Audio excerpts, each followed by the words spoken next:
ওটা শীতের দিনে বেশি ভালো লাগে, অনেকক্ষণ সময় নিয়ে করতে হয়, সেই সব কাজগুলো আমি এরকম বসে করি। আর ঠিক আছে, যখন যে যা খায়, হয়তো তাদের ভাত খেতে ইচ্ছে করছে না,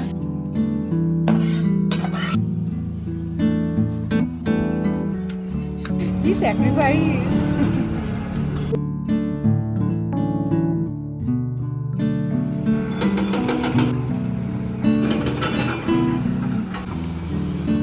আমাদের কাহিনীর সকল মেম্বারকে গুড মর্নিং জানিয়ে আজকে ভিডিওটা স্টার্ট করছি।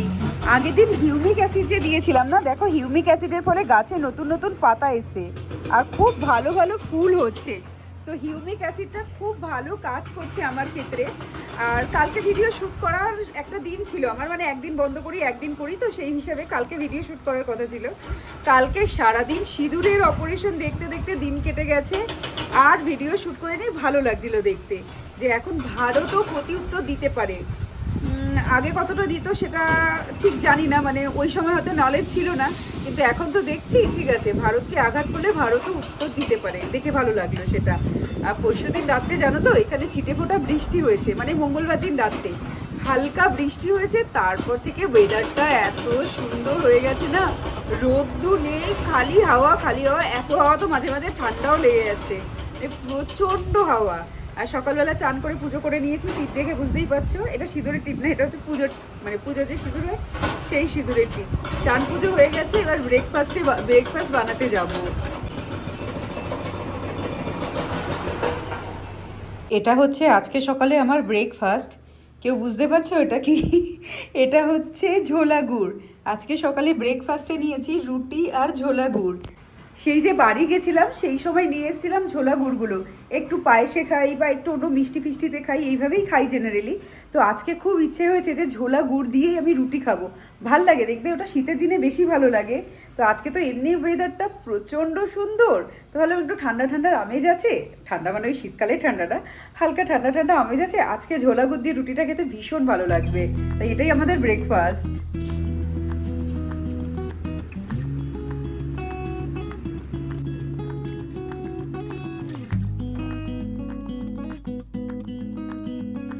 যেসব কাজগুলো অনেকক্ষণ সময় নিয়ে করতে হয় সেই সব কাজগুলো আমি এরকম বসে করি, নালে দাঁড়িয়ে দাঁড়িয়ে পা ব্যথা হয়ে যায়। আর এখন এখানে বসছি সজনে ডাঁটা ছাড়াতে। তোমার আমার বিয়ের পর পর না, আমার মা যে কিষানগঞ্জ থাকে, তো তা সেই বাড়িওয়ালা কাকিমা সজনে ডাঁটার একটা তরকারি খাইয়েছিল, খুব ভালো লেগেছিল, কিন্তু জিজ্ঞেস করাতে বলেছিল অতটা মনে নেই এই মুহূর্তে। আর পুরো পুরো একদম পুরো স্পেসিফিক বলেনি, কিছু কিছু বলেছিল, আর আমি আর মা গেস করেছিলাম কিছু কিছু, তো সেই সময় বানিয়েছিলাম, কিন্তু সেটা আর এখন মনে নেই, কিন্তু সেই স্বাদটা মনে আছে। তো মাকে ফোন করেছিলাম সকালবেলা, বললাম যে ওই সজনে ডাঁটাটা মনে আছে? মা বলছে ওটা পোস্ত দিয়ে, আর আমার মনে আছে সর্ষে দিয়ে। তো সেরকমই একটু মিক্সচার আজকে একটা বানাবো, আর রেসিপিটাও তোমাদের সাথে শেয়ার করব, খেয়ে বলবো সেই টেস্ট এসছে কিনা, মানে কতটা মনে করে করে করতে পারবো সেটা মনে নেই। পেঁয়াজ রসুন ছিল কিনা আমি সেটাও ভুলে গেছি। আমার মনে আছে সর্ষে, মার পোস্ত, ব্যাস এইটুকুই মনে আছে, তার মধ্যে পেঁয়াজ ছিল কিনা, বাদাম ছিল, এটুকু ভালো করে মনে আছে, বাদাম বাটা দিয়ে বানিয়েছিল। তো ওরকমই একটা নতুন নতুন রেসিপি কিছু ট্রাই করি আর তোমাদের সাথে শেয়ার করি সেটা।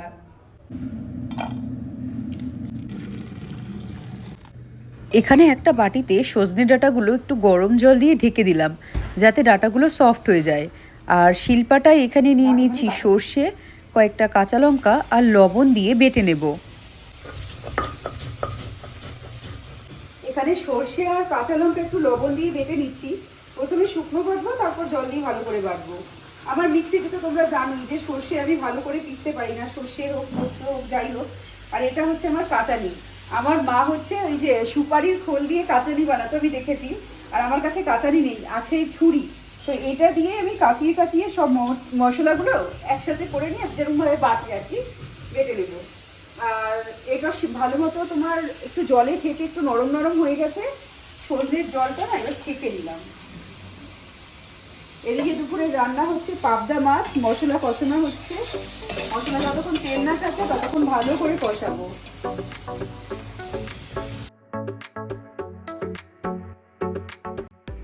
কড়াইতে সর্ষে তেল দিয়ে এখানে বাদামগুলো ভেজে নেব, এর ফলে বাদামগুলো ক্রাঞ্চিনেস আসবে। এবার এই তেলেই আমি আলু দিচ্ছি, আলুগুলোতে একটু লবণ দিয়ে ভাজা ভাজা করে নেব। যতক্ষণ আলু ভাজা হচ্ছে ততক্ষণ একটা মিক্সিং জারে বা এরকম টাইপের হামানদিস্তায় আমি এই বাদামগুলো নিয়ে গুঁড়ো করে নেব। বাদামগুলো একেবারে গুঁড়ো করতে হবে না, এরকম হাফ ডাস্ট টাইপের করে নিলেই হবে। আলুগুলো ভালো করে ভাজা হয়ে গেছে, এবার একটু কালো জিরে দিয়ে দিলাম সাইডে, দিয়ে দিচ্ছি সজনে ডাঁটা, দেবো পরিমাণ মতন লবণ আর হলুদ গুঁড়ো। এই জাস্ট এখানে লবণ আর হলুদ দিয়ে রান্নাটা করছি, ওইদিকে পিছনে আওয়াজ শুনতে পাচ্ছ, চ্যা চ্যা চ্যা চ্যা করে চলে এসছে আমার অর্ডার। দেখি কি এসছে, ম্যাগি ইপি দহিবড়া। এই হচ্ছে এখন ম্যাগি, এই লাঞ্চে খাবে কাস্টমার। মানে এখন বাজে 2:30, দেখো 2:30 বাজছে। এই সময় লাঞ্চে বা যাই হোক, এখন তো আর স্ন্যাক্স নয়, এখন কাস্টমার ম্যাগি ইপি আর দই বড়া খাবে। দই বড়াটা ঠিক আছে, বুঝতে পারলাম। আর ঠিক আছে, যখন যে যা খায়, হয়তো তাদের ভাত খেতে ইচ্ছে করছে না। আমার রান্নাটা এখন একটু স্টপ করে দিতে হবে, একটু নেড়ে নিয়ে একটু ভাজা ভাজাটা হতে থাক, তারপরে স্টপ করে দিই। এক কড়াই চলছে ইপি, এই কড়াই চলছে ম্যাগি, আর এখানে দই বড়ার জন্য দইটা গুলে রেখেছি, ওটা বানাবো। তো ইপিটা হয়ে গেছে, আর ইপিটা ঢেলে দিয়ে নিই। ম্যাগিটা হয়ে গেছে, ওপরে কিন্তু লিখে দিস হ্যাঁ কোনটা ম্যাগি কোনটা ইপি। ঠিক আছে।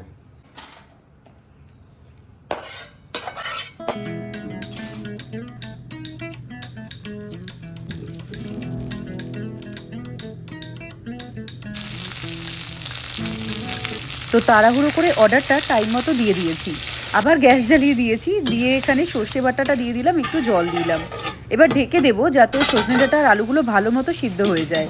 যখন দেখবে এরকম জল শুকিয়ে গেছে তখন একটু নাড়া দিয়ে গ্যাস বন্ধ করে দেবে, তারপরে দিয়ে দেবে বাদাম গুঁড়োটা। বাদাম গুঁড়ো দিয়ে নেড়ে নাও, তৈরি হয়ে গেল বাদাম দিয়ে সজনে ডাঁটা।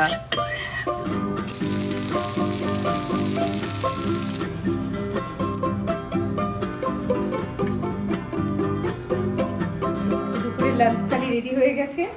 লাঞ্চ থালিতে আছে লাল শাক ভাজা, সজনে ডাঁটা চচ্চড়ি যেটা দেখালাম, আর এখানে আছে তোমার পাবদা মাছের ঝাল, সাথে স্যালাড।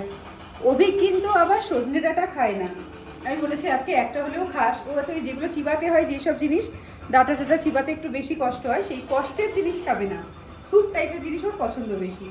এই যে রেডি হয়ে গেছে।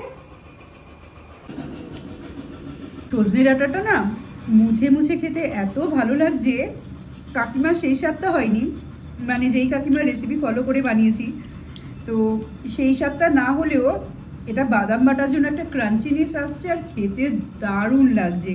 তোমরা কখনো যদি রাঁধো এটা না, সিরিয়াসলি বলবে যে এত ভালো একটা রেসিপি কিভাবে পেলে তুমি।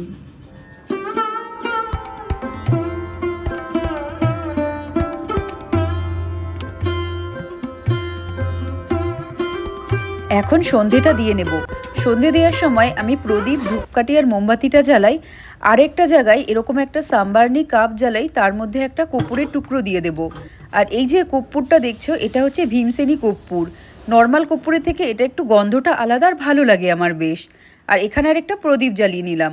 ঘরের সন্ধ্যাটা দেওয়া হয়ে গেলে এই যে আমি সাম্বারনি কাপটা জ্বালিয়েছিলাম, বা ধূপও বলতে পারো তোমরা, সেটা আমি পুরো ঘরে এইভাবে দেখিয়ে নিই।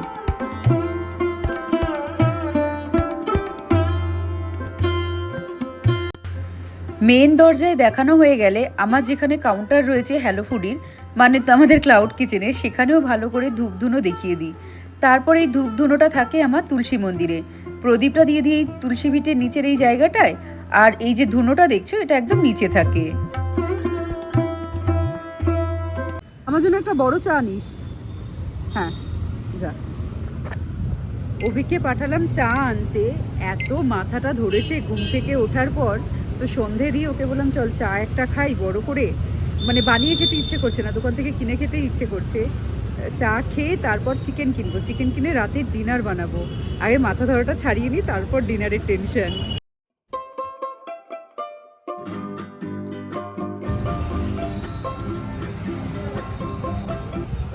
তোটা খেলি কি স্যাক্রিফাইস। নাও বাবা তুমি কেন, আরেকটা আমায় এনে দিও। বাড়িতে এসে মাংসটা ভালো করে ধুয়ে নিয়ে তাতে লবণ, হলুদ, লাল লঙ্কা গুঁড়ো আর টক দই দিয়ে ভালো করে মেখে 1 ঘন্টা মতন ম্যারিনেট করতে রেখে দিচ্ছি। এখন একটা শুকনো খোলায় শুকনো লঙ্কা নিচ্ছি কয়েকটা, এখানে দিচ্ছি কাশ্মীরি লঙ্কা একটু বেশি পরিমাণেই দেবে, দিচ্ছি ধনে, যতটা ধনে তার অর্ধেক দিচ্ছি জিরে, খুব 2-4টে দানার মতন মেথি দিলাম গোলমরিচ, দারচিনি, এলাচ আর দেবো লবঙ্গ। এই সব মশলাটা আমি হালকা করে ভেজে নেব। কি সুন্দর একটা এই মশলাগুলো ভাজার গন্ধ বেরোচ্ছে না, ও দারুণ একটা অ্যারোমা আসছে। কি হয়েছে বলো তো, একটা ভিডিও দেখতে দেখতে, সেই ভিডিওটা ছিল আমার একটা বন্ধু পিউ, ও একটা রেস্টুরেন্টে গিয়ে চিকেন ঘি রোস্ট খেয়েছে, তো সেটা এত প্রশংসা করেছে, আমি আর রবি ওই ভিডিওটা দেখে আর থাকতে পারলাম না। চিকেন ঘি রোস্টটা তাহলে আমি আজকেই বানাই, আমাদের রাতে অন্য প্ল্যান ছিল, নুডলসের প্ল্যান ছিল, তো সেই হিসাবে সব তৈরি করে রেখেছিলাম, ওর জন্য চিকেনটা আনাও ছিল না। এত বলেছে এত টেস্টি খেতে, আমি শিগগিরই হলো রেসিপিটাকে বানাই, দেখি নিজেরাও খেয়ে কেমন হয়েছে। তো এখানে ভাজা মশলাগুলো পুরো রোস্ট হয়ে গেছে, এটা একটু ঠান্ডা হোক, তারপর মিক্সিতে এটা পেস্ট করে নেব আদা রসুন দিয়ে।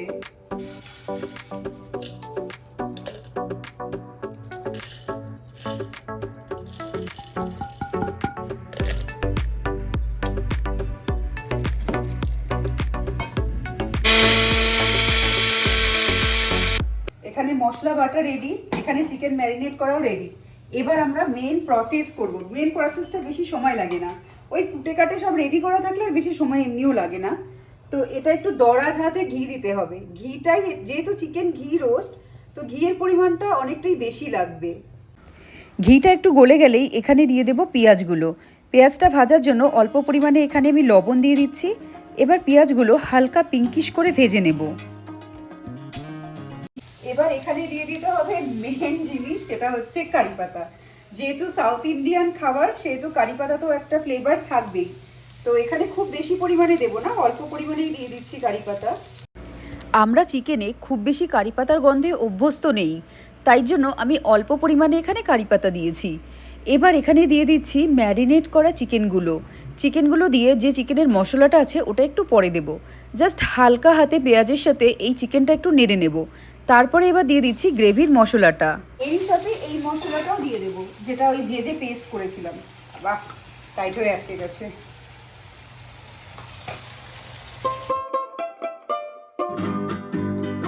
এখন খুব ভালো করে কষাতে হবে, কিন্তু একটা জিনিস মাঝখানে আমাদের, এটা আমরা খাবো ডিসিশন নিয়েছি রুমালি রুটি দিয়ে।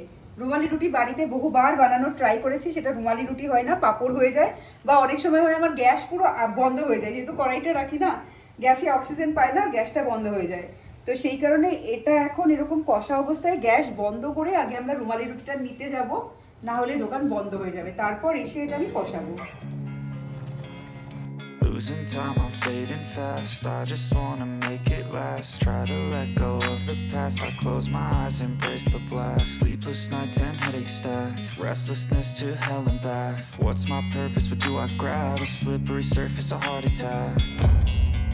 And sometimes you just gotta গরম গরম রুমালি রুটি চলে এসছে, আর দেরি করা যাবে না, এইবার যত তাড়াতাড়ি হোক চিকেনটা যেন হয়ে যায়। তো চিকেনটা আমি মশলাটা যেহেতু দিয়ে গেছিলাম না, যাতে একটুখানি বেশ ম্যারিনেট না মানে মশলাগুলো একটু ঢুকে যায় আর চিকেনটা সফট হয়ে যায়। টাইম কম থাকলে এইভাবেই রান্না ম্যানেজ করতে হয়। বা ধোবো পরে, জামা ছাড়বো পরে, আগে গ্যাস জ্বালিয়ে চিকেনে স্মেলটা যা বেরোচ্ছে না, চিকেনটাকে হতে দিলাম আর এটাকে ঢুকিয়ে দেবো মাইক্রো ওভেনে। রুমালি রুটি তোমরাও জানো যে ঠান্ডা হয়ে গেলে কেমন চামড়া চামড়া খেতে হয়ে যায়, খুব বাজে একটা এফেক্ট দেয়, তো সেই জন্য যত তাড়াতাড়ি গরম থাকে তত তাড়াতাড়ি যেন এটা হয়ে যায়। কি বলবো, কি ভালো যে গন্ধ বেরিয়েছে না গো। চিকেনগুলো দেখো এখানে ছেড়ে ছেড়ে এসছে, তার মানে চিকেনগুলো পুরো সিদ্ধ হয়ে গেছে। আর মশলাটা আমি একদম ড্রাই করব, তো আমি আরও একটু কষাবো, বা তোমরা যদি চাও এরকম পর্যায়ে নামিয়ে নিতে পারো। তো আমি একটুখানি টেস্ট করেছিলাম, খুব ভালো হয়েছে খেতে, এখনো পুরো হয়নি, তাতেই ভালো লেগেছে। নুনটা কম লেগেছে, তো আমি এখানে লবণ দিয়ে দিই। এবার এখানে দিয়ে দিচ্ছি গুড়, এখানে কিন্তু চিনি নয় গুড়ই ব্যবহার করতে হবে। আর একটু তেঁতুল ভিজিয়ে রেখেছিলাম, সেই তেঁতুলের কাত অল্প করে দিয়ে দিলাম। এবার সবটা নেড়ে নেব। ঘি রোস্ট ঠিক এরকমই ড্রাই হবে, সেই ব্যাপারটাই বলেছিলাম। এবার এটা প্লেটিং করে নেওয়ার পালা।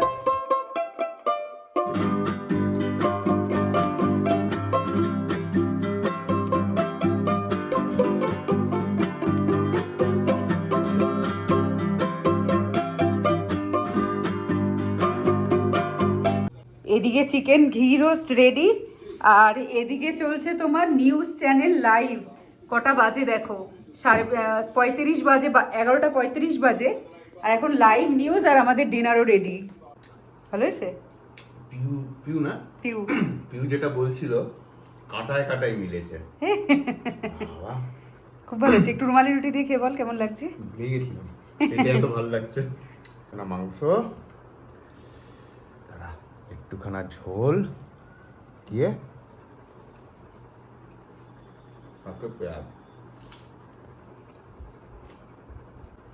কিলার কম্বিনেশন। কিলার কম্বিনেশন। আমার আর জিভে জল আমি ধরে রাখতে পারছি না, আমি এবার খেতে বসলাম, ঠিক আছে? রিভিউ পেয়ে গেছো তোমরা, হাউলে পড়ো এবার। এবার হামলে পড়ো।